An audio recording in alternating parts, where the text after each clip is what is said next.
Mesdames, Messieurs, bonsoir et bienvenue dans ce énième numéro de l'émission Le Manager.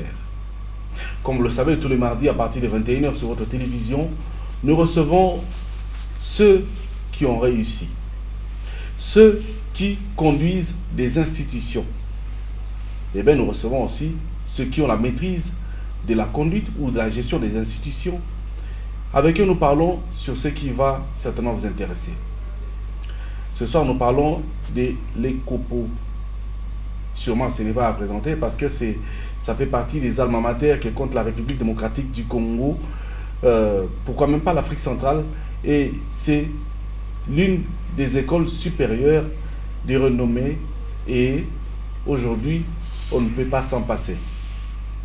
Nous recevons, vous le voyez déjà sur vos petits écrans, le professeur Emmanuel Banucizé, qui est directeur général de cette institution. Avec lui, on va parler de comment ça évolue, comment ça fonctionne.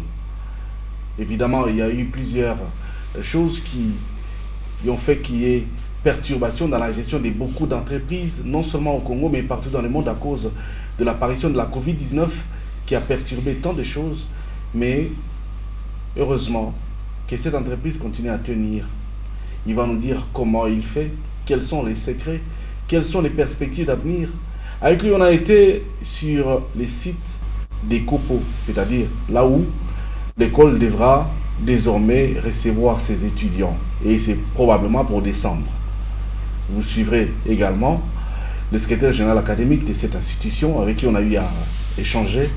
Ce sera donc au cours de cette émission. Et pour finir, les étudiants eux-mêmes des COPO parlent de leur entreprise, de leur mère, celle qui est en train de leur donner un avenir meilleur à travers la formation qu'ils reçoivent. Professeur, bonsoir. Bonjour. Merci d'être venu chez nous.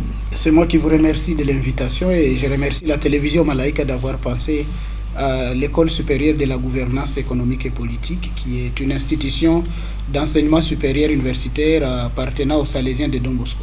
Alors, vous êtes là depuis combien de temps? Alors, nous sommes opérationnels depuis 2010, ici à Lubumbashi, au sein des institutions universitaires salésiennes en Afrique centrale. Et donc, nous fonctionnons au Collège Imara, mais déjà, comme vous l'avez indiqué, à partir de l'année académique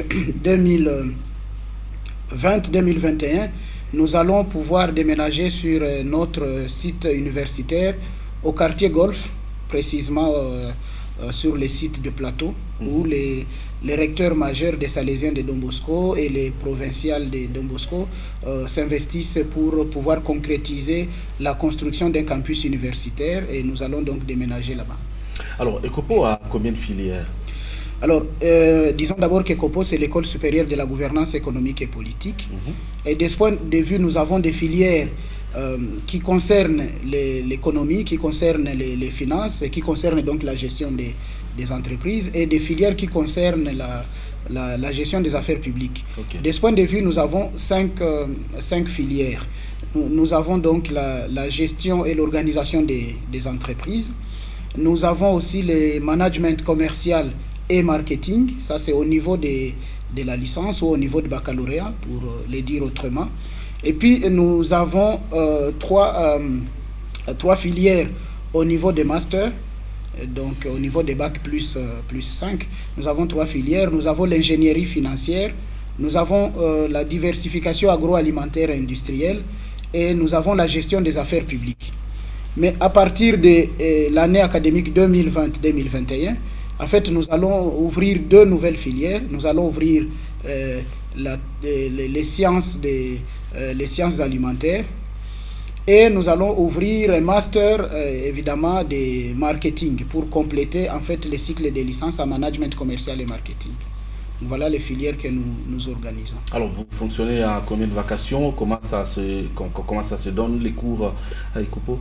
Alors, pour les cycles de licence ou de baccalauréat, en fait, les cours se donnent dans la matinée, de 8h à 14h. Donc, les étudiants viennent de 8h à 14h. Et à partir de 14h, normalement, ils ont des travaux pratiques. Je reviendrai sur la spécificité de notre système. Après 14h, les étudiants restent pour les travaux pratiques ou pour les travaux de terrain.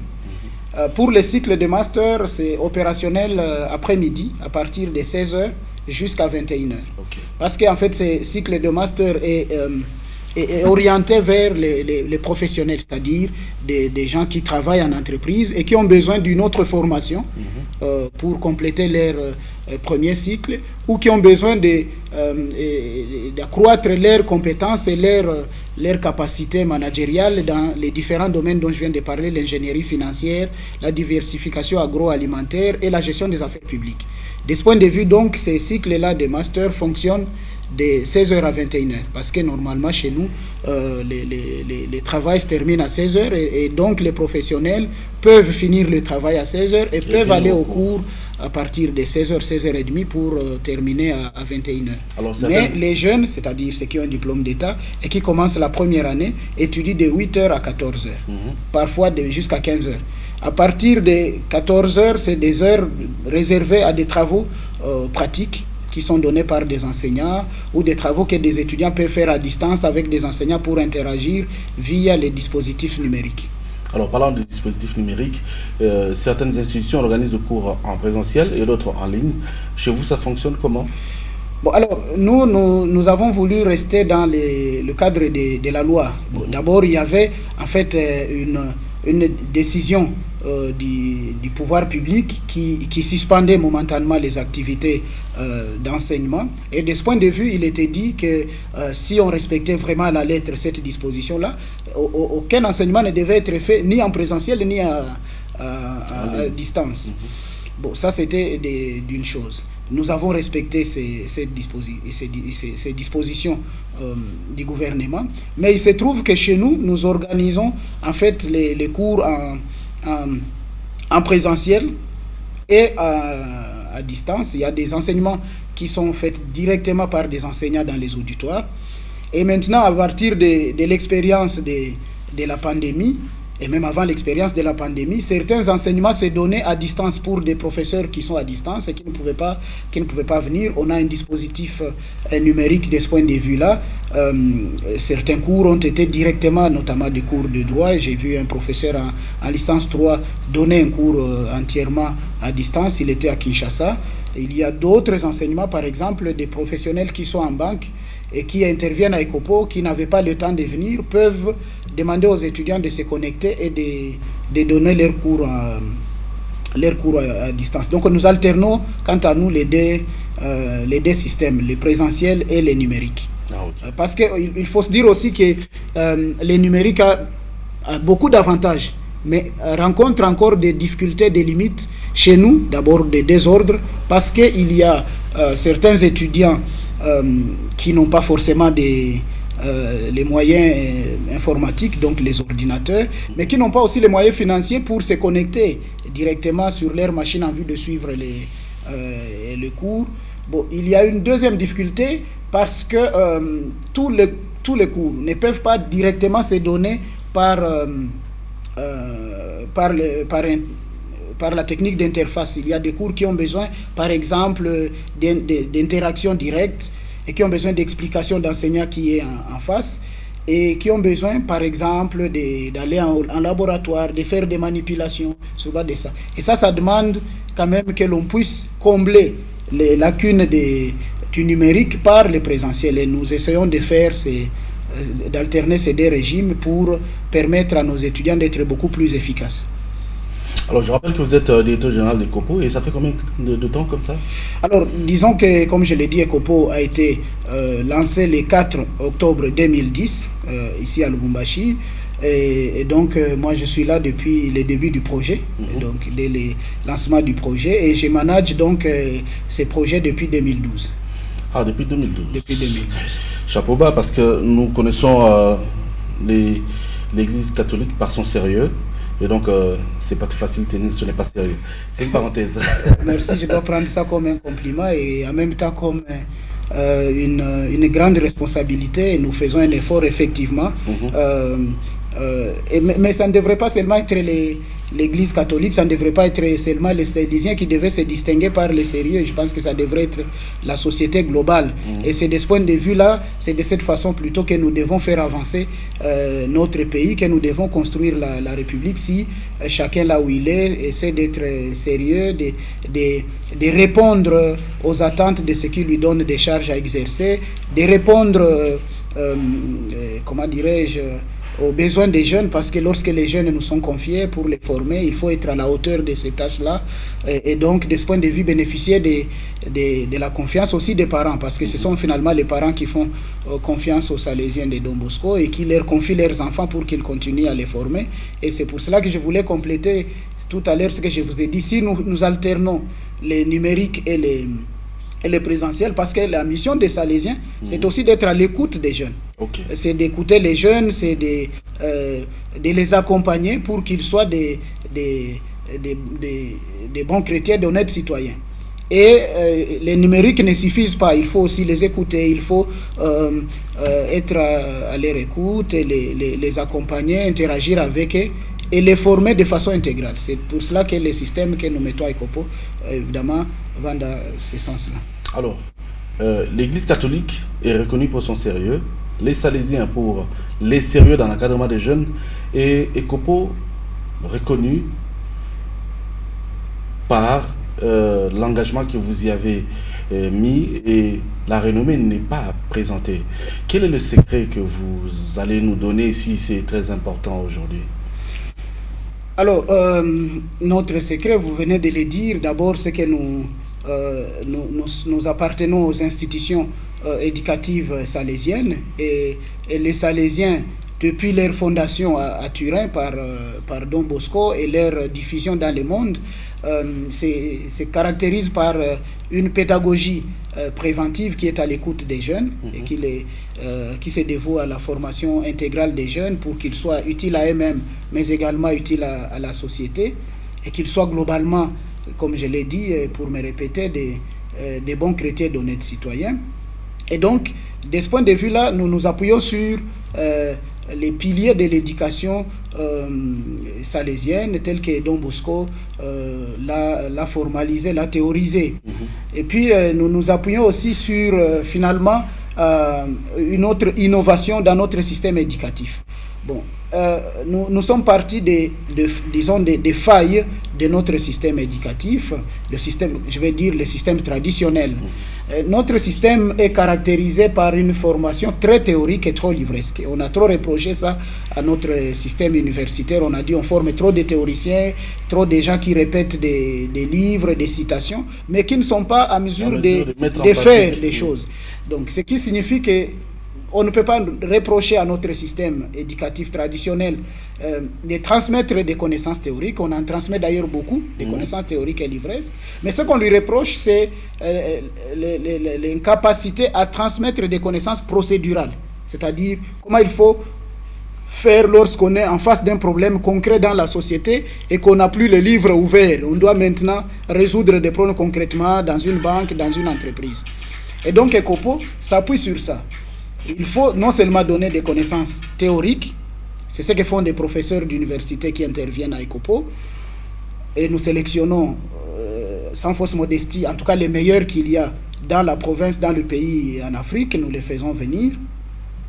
Mais nous nous appuyons aussi sur les professionnels, parce que notre système traditionnel aussi, en fait, est handicapé par le fait qu'il n'y a pas de créneau qui soit ouvert aux professionnels, c'est-à-dire des gens qui travaillent en entreprise et qui ont une grande expérience professionnelle en entreprise et qui peuvent communiquer cette expérience aux jeunes pour que les jeunes savent qu'est-ce qu'ils doivent faire, quels sont les défis auxquels ils doivent être confrontés lorsqu'ils sont en entreprise. Donc nous, à ECOPO, nous avons estimé qu'il faut nous appuyer sur les professionnels aussi. Donc il y a les théoriciens, je viens de l'indiquer, les universitaires, mais il y a beaucoup de professionnels qui travaillent en entreprise, qui travaillent dans les banques et qui sont pétris d'une grande expérience et qui viennent intervenir pour donner non pas des connaissances théoriques, mais des connaissances procédurales. Comment une entreprise est gérée réellement, comment un département de crédit est géré dans une banque. Bon, comment par exemple la comptabilité d'une entreprise est gérée réellement. Là, on fait intervenir des professionnels qui nous disent exactement, ou qui disent aux étudiants exactement comment ça fonctionne, et qui interagissent. Et en travaillant ainsi, ces étudiants ont la possibilité non seulement de discuter directement avec les théoriciens, les professeurs, mais aussi et surtout avec les praticiens, et d'aller les rencontrer ensuite en entreprise pour qu'ils leur montrent comment une entreprise est gérée, comment ça fonctionne. Ça, c'est le deuxième pilier. Donc, j'ai parlé de les systèmes éducatifs de Don Bosco, le fait d'allier la théorie et la pratique en faisant intervenir beaucoup de professionnels, chefs d'entreprise, travailleurs dans des entreprises qui viennent pour des séminaires ou pour des cours. Et troisième élément, c'est les types de stages. Parce que ce qu'on a aussi reproché à notre système traditionnel, c'est qu'on dit beaucoup que nos diplômés n'ont pas d'expérience. Quand ils arrivent en entreprise, beaucoup d'entreprises perdent de l'argent pour les former à nouveau. Alors, pour éviter ces hiatus, qu'est-ce que nous faisons à ECOPO? C'est que nous avons prévu des stages dès la première année. À partir de la première année, les étudiants qui viennent vont en stage en grandes vacances. Ils passent au moins 2 mois en stage en première année, 2 mois en stage en deuxième année, 4 mois de stage en troisième année, ce qui fait que pour un cycle de 3 ans, l'étudiant est censé valider, justifier de 8 mois de stage en entreprise. Bon, parfois, certains ne font pas 8 mois, il faut moins, mais au moins il doit montrer qu'à chaque étape de sa formation, il a dû faire des stages. Or, le fait d'aller en entreprise, de faire des stages pendant les vacances, fait qu'il sait comment ça fonctionne, mais il est davantage formé. Et quand il sort des copeaux, au bout de 3 ans, il est opérationnel. Parce que non seulement il a travaillé avec les théoriciens, avec les professionnels en entreprise, mais il est aussi passé par plusieurs stages. Et il a fait des tâches auxquelles il a été soumis par des professionnels, par les gestionnaires en entreprise. Donc, lorsqu'un étudiant sort de chez nous, il est automatiquement opérationnel. L'entreprise n'a pas besoin de perdre de l'argent pour d'autres formations. On ne va plus l'envoyer à l'INPP ou je ne sais pas dans telle autre structure pour des formations supplémentaires. Non. Automatiquement, il est opérationnel. Et c'est ça ce qui fait, je crois, notre spécificité à ECOPO Lubumbashi. Alors, on ne vous trouvera jamais seul. C'est-à-dire, quand on cherche monsieur le DG de ECOPO, il est rarement seul, mais plus avec les étudiants. C'est quoi cette complicité? Bon, enfin, je crois que cela s'explique aussi par mon trajet anthropologique même. Bon, je suis né dans un petit village au Kivu et donc j'ai étudié dans des écoles missionnaires dans les Kivu. Je suis donc un produit vraiment des écoles missionnaires. Et puis ensuite, disons que dans toute ma formation, j'ai eu la grâce, je vais dire comme cela, j'ai eu la grâce d'être accompagné par des maîtres remarquables qui étaient disponibles pour moi, donc qui étaient à l'écoute. Je ne vais pas les citer ici, mais je citerai l'un d'entre eux, Rémi Ngandou Bakatou, et qui m'avait recruté d'ailleurs comme assistant à Bimana Makamba, et il y en a d'autres, qui étaient vraiment à l'écoute et qui nous invitaient chez eux, qui nous demandaient si nous avions des problèmes et qui nous accompagnaient pour franchir les étapes, pour avancer dans la vie. Et du coup, nous avons été forgés comme cela. Puis après, j'ai travaillé beaucoup avec les Salésiens. Je viens de vous dire que j'ai piloté ECOPO depuis sa création.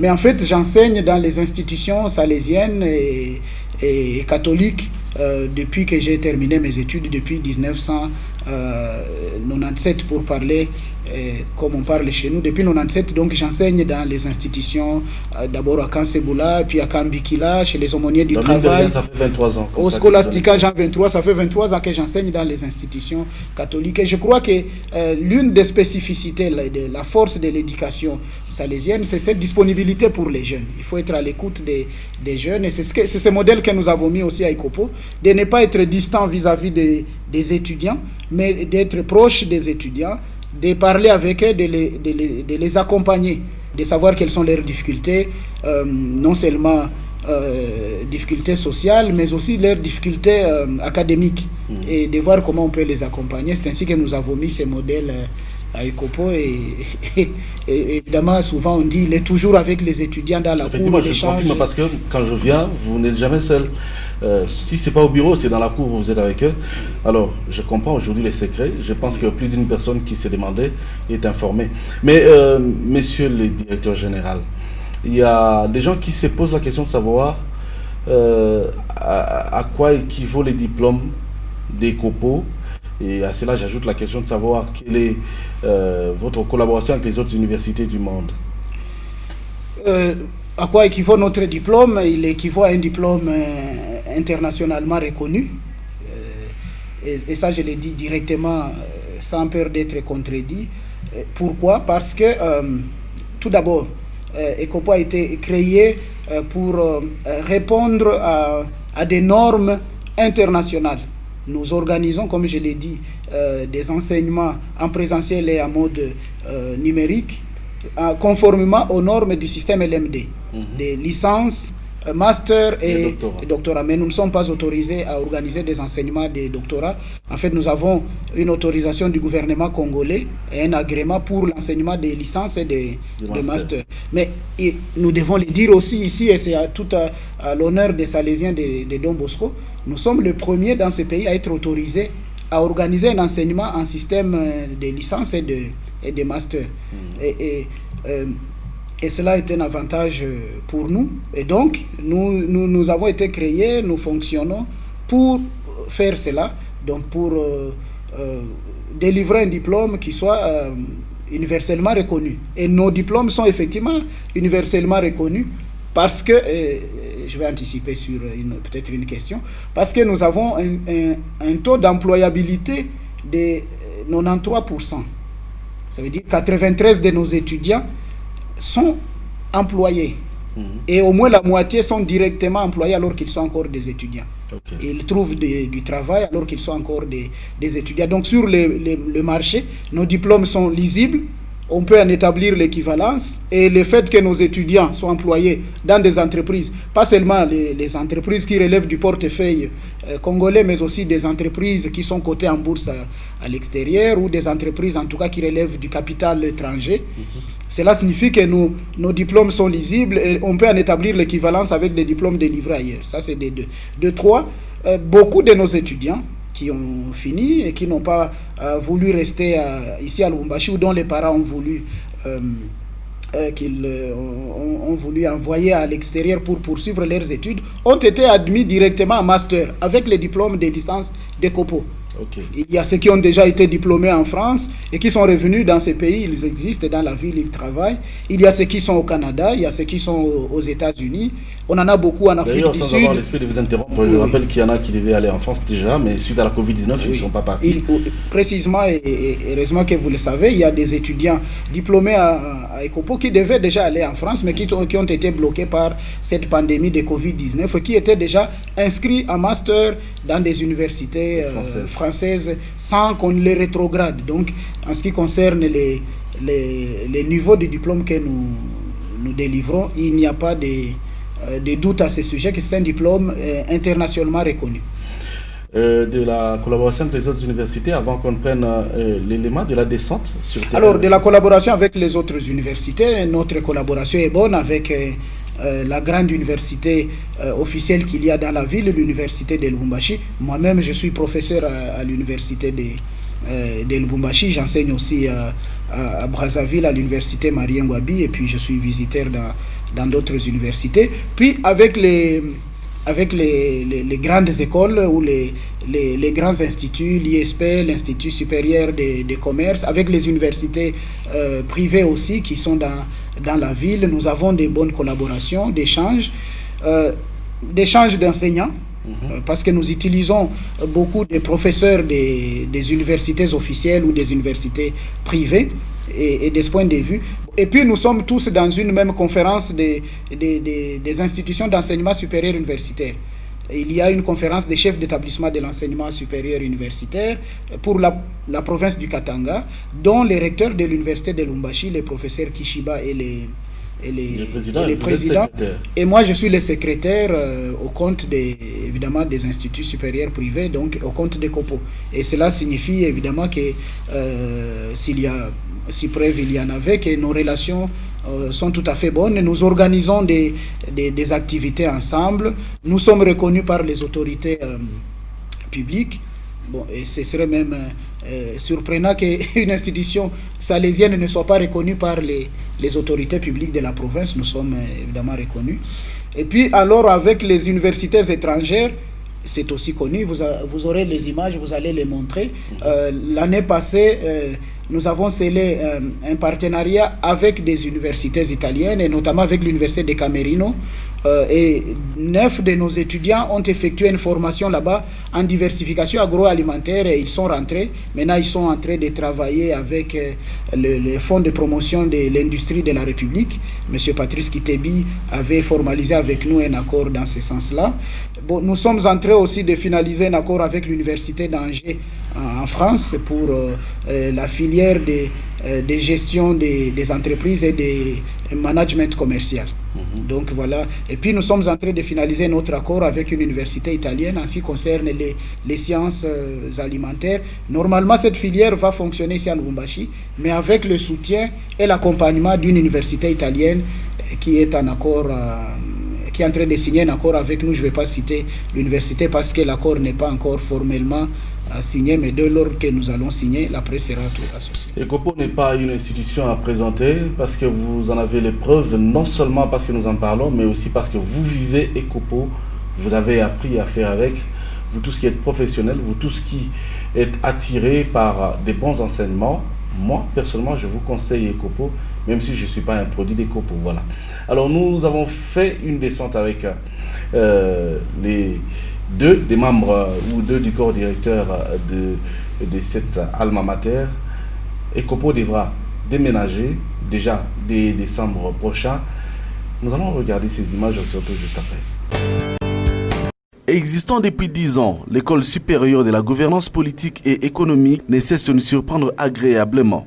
Après la pose de la première pierre par le responsable numéro 1 des universités salésiennes pour la construction des nouveaux bâtiments devant abriter ECOPO, les travaux ont avancé et le campus érigé sur les domaines marial est presque prêt à accueillir les étudiants dès la rentrée académique prochaine. Il est prévu que nous ayons toute une cité universitaire ici. Et ce que vous voyez en fait sont les premiers travaux qui sont en train de se faire et qui vont se poursuivre au cours de l'année académique 2020-2021. Mais déjà, comme je viens de le dire, 2 décembre de cette année, ces auditoires seront opérationnels et le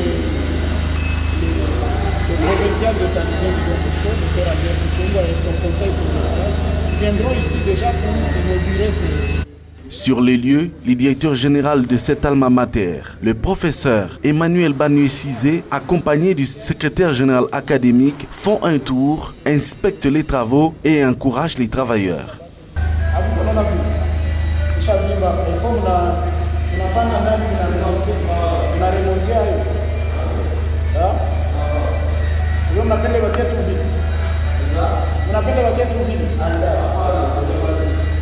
Les locaux construits selon les récentes technologies de construction sont non seulement spacieux et bien aérés, mais respectent les normes écologiques et répondent aux critères de construction pour les grandes universités d'Afrique et du monde. Il faudrait signaler que pour l'érection des dits édifices, les constructeurs ont fait recours au BTC, une nouvelle méthode de fabrication des briques qui respecte les normes environnementales et sont sans aucun danger.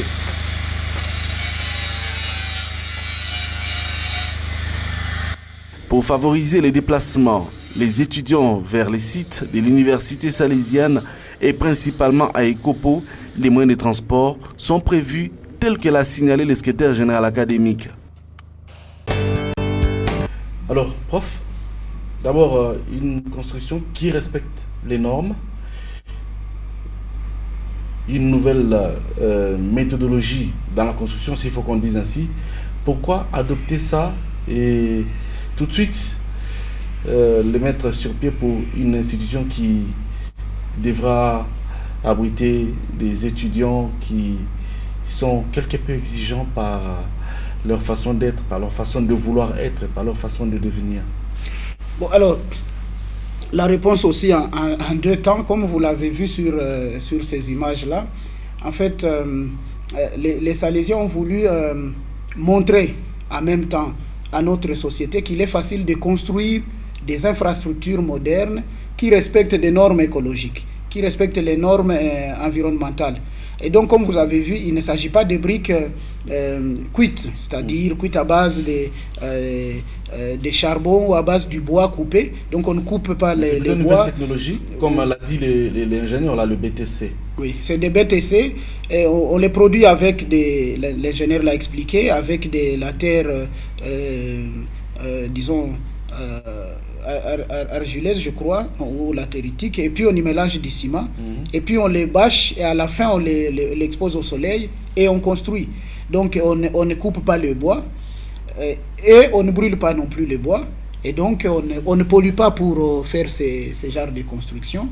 Et c'est des techniques que les Salésiens de Don Bosco ont déjà utilisées dans d'autres régions du monde, notamment en Amérique latine, en Asie aussi. Et on a voulu, et même en Angola, les Salésiens ont déjà utilisé ces techniques. Et au niveau du conseil provincial des Salésiens de Don Bosco ici, je rappelle que le conseil provincial est présidé par le père provincial Albert Kitungwa Kabouge.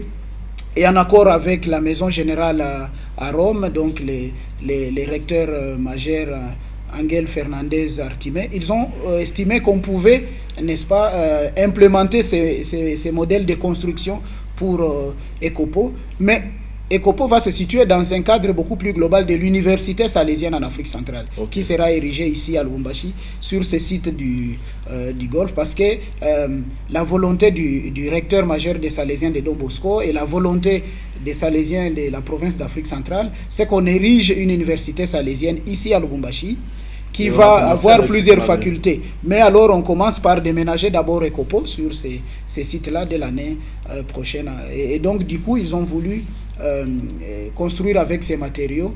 Et comme vous l'avez vu, en fait, on ne coupera pas non plus les arbres qui sont tout autour du site. Les arbres vont être respectés, cet environnement va être respecté. On va suivre, bien évidemment, l'environnement pour permettre aux étudiants d'avoir un cadre où ils peuvent se promener, ils peuvent jouer. Vous avez vu qu'il y a des terrains de football, il y a des terrains de basket qui sont prévus, des terrains de tennis qui sont prévus, pour que, en fait, tout cela concourt à ce que j'ai appelé tout à l'heure la pédagogie salésienne, la pédagogie de Don Bosco, qui consiste à former l'homme intégral, mais dans un environnement, évidemment, dans un environnement sain. Alors, professeur, je sais pas, professeur ou monsieur le DG, en même temps, ça passe. Emmanuel, c'est plus simple. Vous pouvez m'appeler Emmanuel, c'est plus simple. Alors, professeur, nous avons aussi remarqué que les promotions, les recrutements vont d'abord rester. Or, vu la capacité d'accueil, je pense que ce serait peut-être aux promotions des recrutements, des déménagers en premier. Pourquoi ce choix? Alors, le choix que nous avons fait de faire déménager d'abord les promotions des licences 3 et des licences 2 tient au fait que ceux qui viennent d'arriver, donc les nouveaux, ont besoin d'abord d'être intégrés directement. Et il faut qu'ils s'habituent à des normes universitaires. C'est pour cela qu'il est prévu toujours à ECOPO, en fait, une semaine d'intégration des nouveaux étudiants. Et nous voulons que cette semaine d'intégration des nouveaux étudiants se passe d'abord disons, sur le site d'Imara, là où nous sommes au cœur de la ville. Nous allons donc accueillir à la rentrée académique prochaine les nouveaux étudiants sur ces sites-là. On va les intégrer, ils vont suivre certains séminaires d'intégration dans les milieux universitaires. Et lorsqu'ils auront fini l'intégration de ces séminaires, ils savent déjà comment l'université fonctionne, comment ECOPO fonctionne, ils vont suivre les autres sur les sites des plateaux. Mais cela est lié aussi au fait que il y a quelques préalables qui doivent être réglés, parce que normalement il est prévu dans le cadre du projet global des COPO d'avoir des bus pour le déplacement des étudiants qui ne peuvent pas aller jusque sur le site. Parce que, comme vous le savez, je l'ai dit, pour les Salésiens de Don Bosco, il faut être à la disposition des jeunes. Il faut les mettre dans un environnement qui permette qu'ils soient vraiment bien formés et formés autrement pour qu'ils soient utiles autrement à eux-mêmes et à la société. Et donc, il est prévu que nous ayons des moyens de transport pour déplacer les étudiants à partir des différents sites dans la ville de Lubumbashi vers les campus et les ramener vers les chose qui ne sera pas... Et là, on n'aura pas suffisamment de bus à la rentrée pour transporter tout le monde. C'est ainsi qu'on a dit, on le fait d'abord avec les promotions qui les permettent. Et puis ensuite, lorsqu'on va résoudre cette question des transports pour tout le monde, alors on va y aller progressivement, les autres vont suivre. Mais en tous les cas, que ce soit ceux des premières années ou ceux des deuxième année ou troisième année, ils vont tous finir l'année académique 2020-2021 sur les nouveaux sites du campus universitaire de Kopo. Alors, nous allons, avant de finir avec cette émission, prendre deux étudiants, ou voire même trois, quelques étudiants de Kopo qui vous font savoir ou connaître les bien fondés de choisir cet alma mater comme maire. Suivez. Oui, l'ambiance qui existe déjà entre nous ici, c'est d'abord cette fraternité qu'on a entre les étudiants, parce qu'avec l'esprit salésien qu'on a ici, et nous vivons d'abord dans une convivialité, parce qu'au-delà des études, nous organisons des manifestations qui nous permettent encore d'être ensemble. Et en outre de ça, il y a aussi cette relation que nous entretenons avec nos autorités académiques. C'est-à-dire que relation étudiant et autorité et relation étudiant et professeur. La relation entre étudiant et professeur, c'est une relation qui a assez de restrictions parce qu'on ne peut pas laisser trop de laisser aller pour éviter tout ce qu'on a comme la corruption et tout. La relation des étudiants et des professeurs se passe généralement dans les auditoires, lors des cours, pendant plutôt les enseignements. Et la relation qui existe entre les autorités, c'est par rapport aux réclamations. J'ai choisi Ekopo parce que déjà, à cause de sa réputation, ma tante qui a étudié ici me parlait toujours en bien d'Ekopo et il y avait cet accent particulier mis sur les relations humaines ici à Ekopo, et c'est pour ça que j'ai choisi Ekopo, à cause déjà de la qualité de l'enseignement et aussi cet accent sur les relations humaines. J'ai acquis le sens de la gestion. Non seulement la gestion des choses, mais aussi des gens. Parce que en tant que délégué général, on apprend à vivre avec les gens, on apprend à justement mettre en pratique tout ce qu'on apprend dans l'auditoire, et c'est quelque chose qui vous grandit. Vous ne sortez pas seulement avec des compétences, mais vous sortez aussi avec un savoir-vivre qui est vraiment très, très bien pour la suite. À ces diplômés, je dirais, faites le choix de l'excellence, choisissez Ekopo. Déjà qu'au quartier, on me disait non mais Ekopo, l'humanité prolongée. Ouais, mais moi j'avais envie de vaincre ça. Je suis venu à Ekopo, j'ai trouvé que non, Ekopo répondait au moins aux normes auxquelles je m'y attendais. Arrivé, je trouvais que l'environnement était vraiment sain et aussi il y avait l'ambiance de vivre, mais aussi un côté là un peu festif et tout. C'est ce que j'avais trouvé à Ekopo, et pour moi je m'étais dit que non, là c'est maintenant ou jamais. J'ai essayé de profiter de ça. Alors, nous voici pour finir cette émission, mais avant de finir complètement, deux bonnes petites questions auxquelles vous allez répondre rapidement. Prof, vous êtes la coqueluche aujourd'hui de l'université de Lubumbashi, mais la célébrité de l'Ekopo, on connaît le nom de la personne avant de la rencontrer, avant de la découvrir. C'est quoi ce qui fait que ça soit ainsi? Et pour finir, comment avez-vous fait pour lutter à la Covid-19 qui a frappé dans nos murs, mais vous avez quand même tenu à finir le programme et la session est pour bientôt? Un peu rapidement. Bon, enfin, je ne sais pas si je suis, comme vous le dites, la coqueluche de l'université de Lubumbashi. Enfin, je crois modestement que je suis un des membres du corps académique de l'université de Lubumbashi. Je suis venu comme jeune étudiant à Lubumbashi. J'ai été accueilli par des gens formidables à l'université, et puis j'ai eu la chance de finir et de rester là-bas. J'ai fait ce que je peux faire pour les rayonnements de l'université par le travail que j'ai fait comme professeur et comme chercheur par mes publications. Maintenant, c'est des aînés, des collègues qui me jugent sur ce que j'ai fait, mais également ceux qui me font confiance, comme c'est le cas pour les Salésiens de Don Bosco et pour qui je continue à donner tout ce que je peux donner pour le rayonnement des COPO. Bon, alors, comment je suis, je crois que c'est par la discipline. Comme je le répète souvent, tout ne se fait que par la discipline et l'auto-formation. Il faut se former de façon continuelle, mais il faut aussi avoir des principes auxquels on obéit.